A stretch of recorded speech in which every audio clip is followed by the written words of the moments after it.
everyone had lice. Like all the time, regardless of their social class, from the general laundress in the gutter to like Marie Antoinette herself was covered in lice. That people were filthy, stinky, covered in urine and feces and blood and dirt and grime like all the time. People didn't bathe and everything smelled worse than the subway in the middle of August. These ideas that people were like unclean and unconcerned with hygiene is so far from the truth that if you were to have like a seance and bring anyone back from the 1700s and then like call them dirty to their face, they would haunt your ass. To call someone unclean is an insult and is actually connected to the etymology of the word slut. So in the 18th century, sluttishness is not related to your sexuality, but is related to cleanliness and bodily cleanliness. Quote, a slut is a nasty, slatternly woman. And what is a slattern? Well, a slattern is a slattering woman, i.e. one who does not dispose of things in their places, but leaves things all at random. Hi, it's me. I'm the slattern. It's me. And while I would assume most, if not all of you who are watching this video have seen this video and probably this video, if you haven't, I've been studying 18th century hair for 10 years now. I even have a book out on the topic that is a mix of research, history, and tutorials if you want to check it out. And while I have done several videos about hair, wigs, hair products in the 18th century, beauty in the 18th century, laundry, etc. I haven't really dug into the myths specifically about lice and vermin. So today, what we're going to do is we are going to completely destroy these gross misconceptions about cleanliness and hygiene during the 1700s, because frankly, I'm fed up, I'm exhausted. And while yes, European and colonial North Americans had different practices on how to keep clean and maintain hygiene than us, that doesn't mean that they were unconcerned. In fact, I would actually argue that in many ways, they were more concerned about cleanliness and the appearance of cleanliness than we are today. Part 1, linen fresh. During the medieval period, so, you know, the one where everyone thinks it looked like this. We're living in a dictatorship, a self-perpetuating autocracy in which the working classes... Bathhouses, public and private bathing was quite regular and popular throughout all of Europe. Bathhouses were a social experience. People would clean their bodies, talk, relax, eat, have medical treatments performed, and according to Johann Comenius, all the quote, filth and sluttishness, sweat and foulness are washed away. The Black Plague and syphilis, though, were two epidemics that had a huge impact on bathhouses and questioned the safety of submerging your body in water, especially in England where bathing wasn't quite as popular as it was in other places in Europe. Now, people didn't fully understand how these diseases were spread. So going into public places where you were around basically other naked people, you were allowing your body to be exposed to extremes, both wet, cold, and heat, and also sex was happening in these bathhouses because they could also double as brothels. And since hot water and steam also expanded and opened up your pores, there was this concern that opening your pores would expose you to bad air and the diseases in that bad air, like syphilis and the plague, that they just kind of thought floated around. It's kind of like your skin was viewed almost as if it was a sponge, and these openings allowed the world around you to flow into you. The fear and ignorance and not knowing how to handle these devastating diseases meant that people were really struggling on how to fight them and combat them. It's not like people in the 1500s knew what bacteria or viruses were, and the devastation that the plague and syphilis brought was deeply traumatizing. And I would hope that we should be able to empathize and relate to that because of COVID. Remember in the early days, like we didn't even know exactly how it was spread either, or how long it would last on surfaces. So we were all like wiping down our groceries when we got home, or any packages that we would receive in the mail, out of fear that we could catch the disease that way. So with their limited understanding of how the body works, specifically skin, and how diseases like the plague and syphilis were actually spread, I can understand how they made this conclusion that hot, steamy public baths, or even just submerging your body in water privately, could be considered a health risk. We actually see the same exact mentality happen in the 1980s and 90s with the AIDS crisis and bathhouses in cities like San Francisco. This fear of submerging the body in water brings us to linen. Now, while linen has been worn next to the body for, gosh, at this point, like millennia, the relationship with it started to change. Essentially, people began to rely on their shirts and their shifts, so their underwear, to help keep their bodies clean. It's like a dry washing technique. The friction of the linen against the skin throughout the day would take up the dirt, sweat, oils, and all the grossness that our bodies produced. And by rubbing the body down with linen fabric at the end of the day or first thing in the morning, that would also help remove any filth on your skin. And we now know that this is actually scientifically kind of effective. In my video about laundry, we discussed how not only linen is antimicrobial, but also that throughout the day, we do actually shed most of our filth into our clothing. So being able to boil the body linens to clean and sanitize them after wearing really does help keep your clothes and your body clean. And hygiene wasn't just centered around the body, but also about a clean household. Medical books during the 1500s and early 1600s considered the laundering of linens crucial in maintaining your health. The need for clean shirts and bed linens spurred municipal authorities to enforce indentures requiring masters to keep servants clean and free of lice. So bed and table linens were also expected to be kept clean with a thorough laundering process involving boiling water, soap, multiple rinses, and ironing. So frequent changes of your beds and table linens were just as important in hygiene as changing your body linens. Which brings me to the sponsor of this week's video, Brooklinen. Brooklinen is a luxury sheets company that creates high-quality home goods to elevate your home. They're also one of the first brands that I've ever found to actually make linen sheets like several years ago, before linen became super trendy again, and this year is their 10-year anniversary, so happy birthday, Brooklinen. Now, I've been a customer of Brooklinen for years now, and I am a huge fan of both their linen and cotton sateen sheets. Since we have plenty of Brooklinen bedding for our own bedroom, I figured this spring would be a great time to sort of refresh our guest room, and while normally I would have gotten like a linen bedding bundle, especially since summer is just around the corner and there is like nothing better than linen sheets in the summer, just saying. I really liked the colors that they were offering for their Luxe Sateen Hardcore Sheet Bundle, so I got those instead. Now, in every Luxe Hardcore Sheet Bundle, you get a fitted sheet, a top sheet, 4 pillowcases, and a duvet cover. Additionally, whenever you order a bundle, you get a standard 20% off that order compared to if you were to order those pieces individually. In celebration of their 10-year anniversary, Brooklinen is having a huge sale. So whether you've been a long-time Brooklinen supporter or this is your first time ever hearing about them,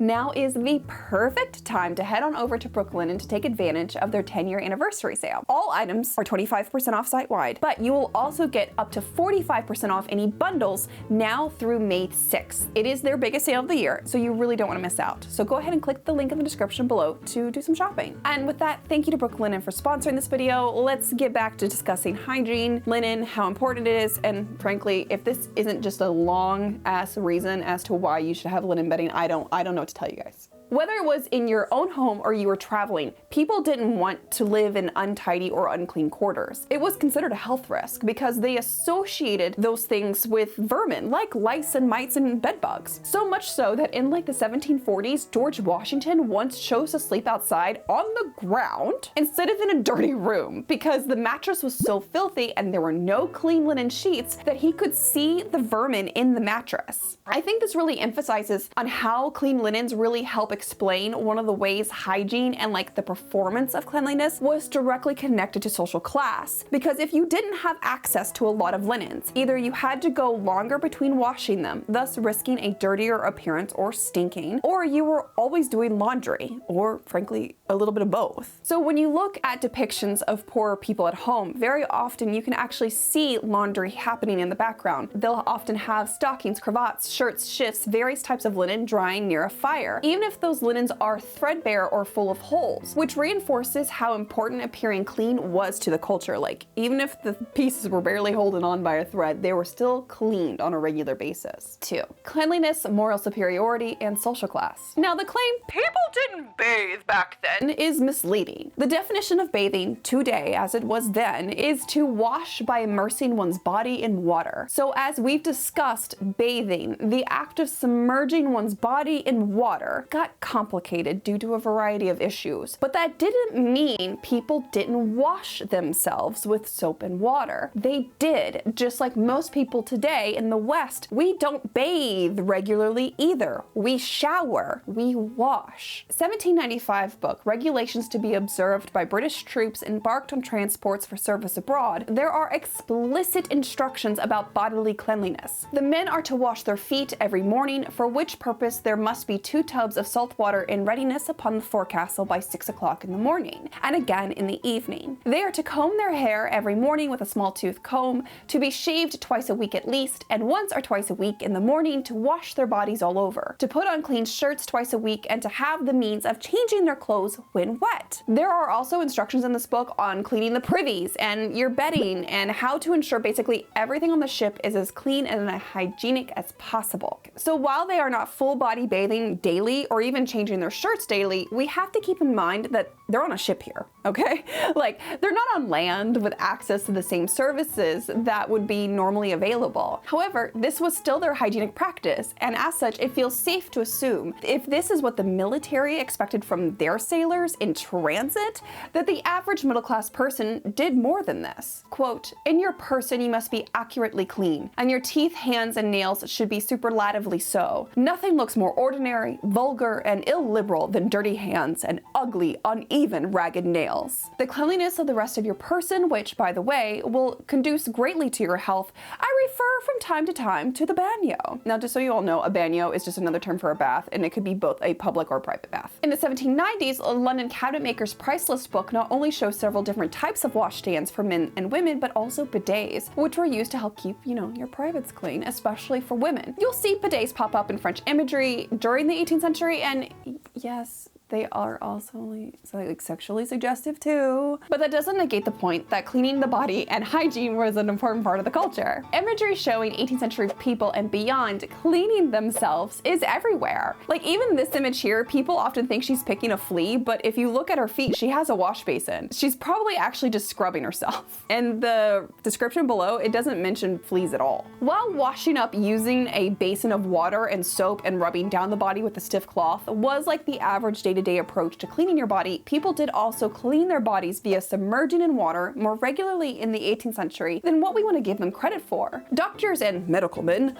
also encouraged bathing by submerging your bodies in water throughout the 18th century. I should advise, therefore, everyone who can afford it as regularly to have a cold bath at their house, to wash their bodies in as a basin to wash their hands. And constantly, 2 or 3 times a week, summer and winter, go into it. And those that cannot afford such convenience as often as they can to go into a river or a living pond to wash their bodies. Now, as for smelling, while people did not have antiperspirants or modern deodorants like we do today, the frequent changing of your body linen would help with body odor. There were also scented waters and vinegars to help battle body odor too. To stink or have stale air around you was considered a sign of disease and also just rude. Quote, "Frequent changes of linens reflected a growing sensitivity to unpleasant and potentially bad smells. Bad smells signified putrefaction, a key concept in early modern approaches to disease and understood to occur both within and outside the body." If we go back to Lord Chesterfield's letter to his son, he gives lengthy instructions on just how to keep his breath fresh. Quote, "A dirty mouth has real ill consequences to the owner, for it infallibly causes the decay as well as the intolerable pain of the teeth, and it is very offensive to his acquaintance, for it will most inevitably stink. I insist, therefore, that you wash your teeth the first thing you do every morning with a soft sponge and warm water for 5 or 6 minutes,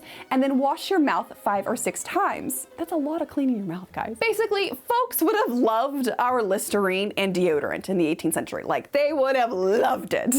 Furthermore, basic hygiene like washing your hands before a meal, not burping, farting, blowing your nose, picking your ears, picking your teeth, spitting in public, all of that was considered the bare minimum of polite civility for centuries. She should not be sitting at this table. Pardon. Even just like adjusting or fidgeting with your clothing in public could be considered rude in the 18th century. A particularly smelly person was vulgar at best and a public health risk at worst. The way you smell and the presentation of cleanliness is deeply ingrained in our culture today, and it has been that way for hundreds, if not thousands of years, for better or for worse. Part 3. Lice, lice, baby. Though grown people, if they live nastily and wear foul clothes and not often change their woolen, as well as their linen, are subject to lice. Yet this nasty disease is more familiar to children, nor can gentlemen's children be free from them, for they breed in their heads. First, let's just be crystal clear here. No one wants lice, ever. Period. Full stop in a discussion. Okay, no one wants it. For millennia, humans have been battling lice. Secondly, we have no business casting stones about lice at our ancestors, okay? We have not eradicated lice. In fact, we've created super lice because they've become resistant to the pesticides we were using to try and kill them in our hair. Research now shows an outbreak of so-called super lice, much more resistant to treatment in 25 states so far. We've actually made it worse. Lice are arthropod pests that can survive only on the human body. There are different types of lice, but the most common is the one that lives on our scalp. They drink our blood. That's how they live. That's their food source. This is the skin of the killer, Bill.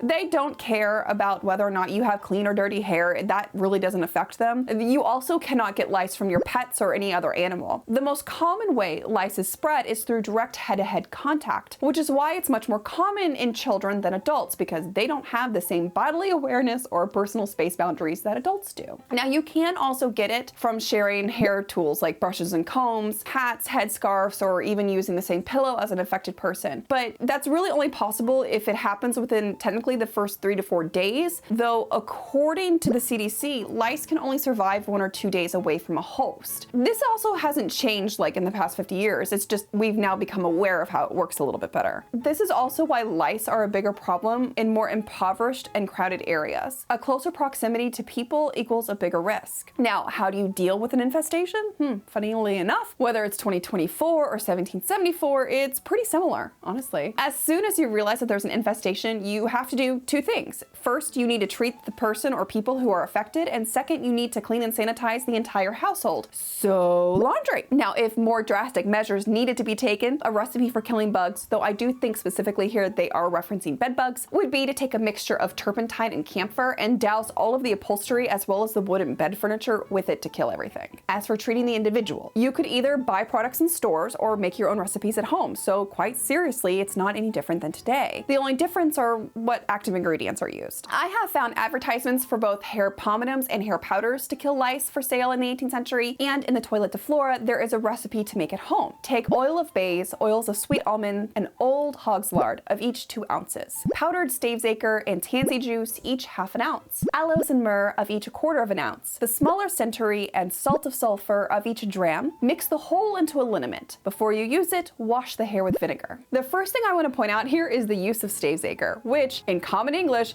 was called licebane, and it has quite seriously been known and used since ancient Greece to kill lice. Now, the next ingredients I want to refer you to are oil of bays and tansy juice. Both are actually known insecticides. Tansy juice specifically is known to be highly toxic to arthropods today, which lice are a type of. Next, we need to talk about salt of sulfur. This is a mixture of potassium sulfate and sulfuric acid. Separately, one's a plant fertilizer and the other one's an industrial rust remover. Sulfuric acid also is a disintegrating agent and can even cause chemical burns if it's exposed to your skin for too long or in too large of a quantity. Now, this recipe is a mix of the two, and it only uses 1 dram, which really isn't that much at all, but I think we can all agree that it's probably gonna kill some bugs. You also might lose some hair and maybe get a chemical burn in the process, but the bugs, they're gonna die. And it's not like we don't use dangerous chemicals to kill lice today. Like, I just don't know which one's worse, salt of sulfur or malathion, so any chemists want to hop in the comments and give me your 2 cents, I would love to know your thoughts. Additionally, the washing and soaking of the hair in vinegar is also a treatment that is used today. And not only was vinegar a common cleaning and disinfecting agent in the 18th century, it's also a known insecticide today too. The aloes, myrrh, and possibly the small centaury are going to help soothe any sort of sores, itching, etc. Small centaury is also known to kill worms, so it might have had some insecticide properties too. This was a little unclear when I was researching it, so. Now, the oils, bays, sweet almond, and hog's lard. This is how the other ingredients would stay on the hair and the scalp.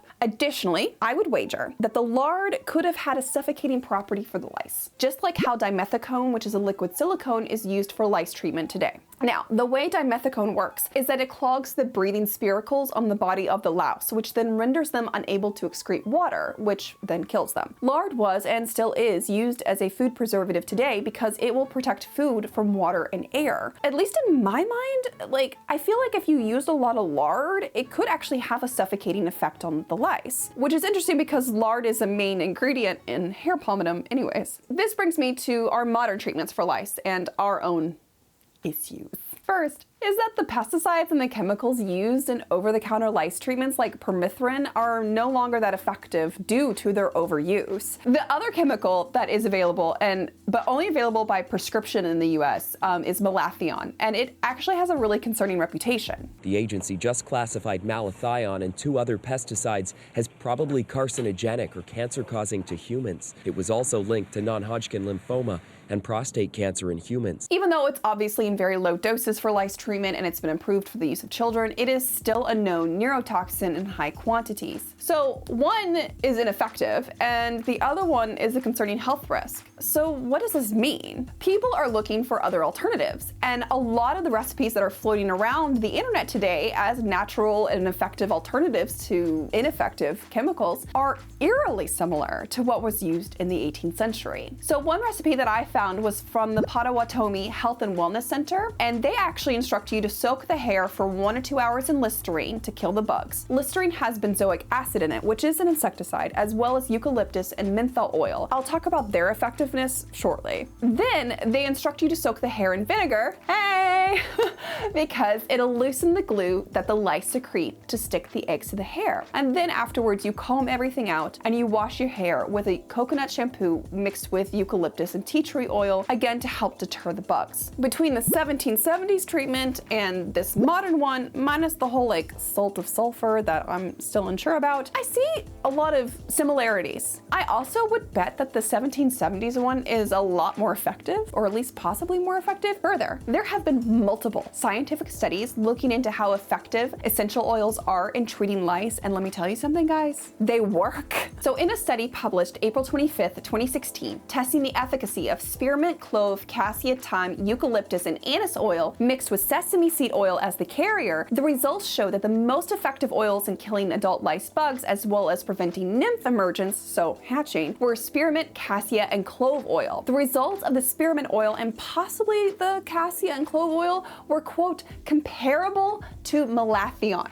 Another study published in 2010 tested the efficacy of eucalyptus and clove oil in different dilutions of ethanol and distilled water, and they found that the eucalyptus oil in the 8% mixture sprayed onto the hair that was then wrapped up in a shower cap to kind of create a fumigation effect proved effective protection against pediculosis, even to insecticidal resistant head louse populations, so it prevented hatching and it killed them. Both studies applied the oils in different ways with various degrees of success. Personally, I think the use of water and ethanol was a bit faulty in the 2010 study, where the use of an actual carrier oil was much more effective, and I think the studies and the results reflect this. I would also, personally, love to see this test repeated using an animal fat like lard or beef tallow instead of a nut or seed oil, since their fatty acid makeup is different, and it could be possible that really using a lot of animal fat or lard to coat the hair and the head with essential oils would help kill the bugs and suffocate them as well. But you wanna know what's really fascinating? Guess what was used in 18th and 19th century hair products? Clove oil.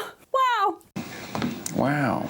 Part 4. 18th century hair hygiene. Now, while I've already talked about this in other videos, which I'll link below, I still want to go over the basics about 18th century hair cleanliness and how it relates to lice and like just general bodily hygiene. The way people took care of their hair is pretty different than how we do it today. I'm not going to say it's better or that it's worse, I'm just saying that it's different, okay? I also want to make it clear that hair hygiene was extremely important, just like bodily hygiene was. So the basics of 18th century hair hygiene consisted of once or twice daily combings and regular applications of hair pomatum made from animal fat and essential oils like clove oil, and hair powder, which was made usually from wheat starch. If you want to know more about these hair products, I have a video where I make them both, and you can check it out in the description below. Now, the way that you would cleanse your hair is that you would comb your hair both with a wide tooth and then a fine tooth comb to remove all the knots and tangles, and just to make sure that you don't have any powder buildup at the scalp. From there, you would apply fresh pomade to your hair using a comb in your hands to the point that it would give the appearance of being towel dried like you just came from the shower today. Now, after pomading, you would apply the powder. The starch would absorb the excess oil in the pomade and cause the starch to expand, thus creating texture and volume. This combination would make it easier to style the hair and also give it a dried and matte appearance that you see in portraiture from the period. It also gave it hold, so that way your curls could easily be set. You would do your pomade and powder as needed or wanted, but you were to comb at least once a day. Like, that was basic hygiene, guys. And poor hygiene, again, was associated with skin disorders, sores, grossness, etc., which we all now know were not considered socially acceptable or healthy. Washing your hair as a cleaning practice wasn't really considered a thing at the time, and it really even wasn't recommended by hairdressers or stylists at the time. There are a variety of reasons for this, from fear of catching illness to, frankly, it just being messy. But as we saw in the lice treatment from Toilet de Flora, people did wash their hair occasionally, especially for medical or beauty treatments, like dyeing the hair. It's just not like washing your hair with like soap and water on a regular basis. It just wasn't that common, especially for women. If you want to know why men wore wigs and just more about like the why behind wearing wigs, because it wasn't like lice, I have a video that actually talks about men in wigs. You can watch that. Women did not purposefully shave their heads and wear wigs, okay? That is not true. There's no evidence supporting this at all. Women wanted to keep their hair long and healthy because, again, this was a sign of health as it was beauty and vitality. If a woman needed to wear a wig, obviously she would, but it was not considered a standard practice or even the beauty ideal. Now, hair pieces were used to help get the big fashionable hairstyles that were so popular between 1774 and the early 1790s. And that's something I also want you all to keep in mind. Large hairstyles for women were only in fashion for like 20 years or so. And the popular hairstyles also changed like every couple of years. Before like 1772, like hairstyles were actually pretty low to the head. And while yeah, they were usually more elaborate on continental Europe with like rows of curls and hair powder and stuff, in Great Britain and the American colonies, they were actually pretty simple. Hair powder wasn't even that common for English women until like the early 1770s. A common misconception that coincides with the lice myth is that women would have their hair dressed and then they would wear it that way for days or weeks at a time because it was so complicated. Even the largest hairstyles, guys, were not actually that complicated, especially if you're using like fake curls and chignons. Like you just pin those in. It takes like 5 seconds. I can literally do a hairstyle like this on someone in like 15 to 20 minutes if I rush. I've been able to do that exact hairstyle on myself in that amount of time. I would hope like if you've made it this far through the video, you'll see how ridiculous that myth is. How the idea of like not combing your hair goes against like the very important hygienic practices that were a part of Western, Anglo-American, European culture. Furthermore, anyone with any sort of wealth either employed servants or they enslaved people or both. This would include a lady's maid. And very often in hiring advertisements for ladies' maids, you see them specifically mention being able to dress hair as a wanted skill. So if you had a live-in servant who had the ability to dress hair, why wouldn't you have them dress your hair daily? That's literally a part of their job. Plus, being a dedicated hairdresser was actually a pretty lucrative career option by the 1770s, and regularly visiting your clients was a part of that job. Now, I have no idea like where this rumor about women living with a hairstyle came from, but it is in direct conflict with the historic record. Some treatments could last a while, like creping, which is a texturizing technique that is almost like a heat perm with how like long it lasts. The effects could last weeks, but that didn't mean that you didn't comb your hair through that time. You would, and the creping effect would actually just soften over time. You can actually see this in a fantastic side-by-side comparison of these two Marie Antoinette portraits. This beauty and hygiene regimen is easy when you have help. It's not like Marie Antoinette was sitting alone at her toilette doing her hair by herself. What about non-aristocratic women? I mean, what did they do with their hair? It's simple. They wore caps. Having a clean cap was a part of a woman's public presentation of cleanliness. Caps were white for a reason. It made them easier to wash and to bleach out, and also because white equals clean equals hygienic. Whether they were fashionable or utilitarian, caps and head coverings were a normal part of a woman's wardrobe for centuries. Caps could be made out of fancier materials like cotton organdy, silk gauze, or a fine muslin, which would require a much more delicate, clear starching laundering process. And yes, I've also made a video about that. Oh, I hate this. Oh, I hate this. Oh, that is the thing of nightmares. Oh, okay. Oh. Or you can make a cap out of a sturdier linen or cotton, which would hold up really nicely to the standard boiling and ironing process. The laundering process for your caps would also kill any sort of lice if you had that issue and help prevent further spread. Furthermore, by keeping your head covered, you're also helping protect yourself from lice because remember, the biggest method of infestation is through head-to-head contact. So while yes, if you were poor and living in overcrowded and dirty living conditions, you were definitely definitely at a higher risk for catching lice and mites. But that risk is the same today. And that is ultimately my point. Hygiene was incredibly important, even if it looked a little different than how we practice hygiene today. People of the past were just as concerned about lice and other vermin as we are today, and they also had protocols in place to try and protect themselves from those wee beasties, which isn't even that dissimilar from our own processes today. I also want to point out that we, today, have a bug problem, despite our quote-unquote excellent hygiene. If you've been on TikTok, then you've definitely heard about the Parisian bed bug issue on the metro. I've been to plenty of 4-star hotels where someone I know had to deal with bed bugs. We've already talked about the super lice bug that we created, and even our standard flea and tick repellents for pets are becoming less and less effective every year. And to act like we're somehow better with this one issue is frankly a bit delusional. We are better with other things, like don't get me wrong, like human rights and, medicine. And so with that, can we please put this lice thing to bed? It is exhausting. I hope you enjoyed this video. If you are new here, I love talking history and fashion, and so if you like talking history and you like talking fashion, go ahead and subscribe. I would love to have you. I also want to give a special thank you to all of my Patreon and YouTube members. You guys have been great. I appreciate you all so much, and if you would like to join my Patreon or my YouTube members, there are links in the description as well. We do live streams, we look at old clothes, we talk about merch, we talk about life stuff, we have a good time. And with that, my friends, I will see you back here with another video very soon. Bye. Ma'am. Suba. Ma'am. Subi. No. You are a shepherd, you are not a terrier.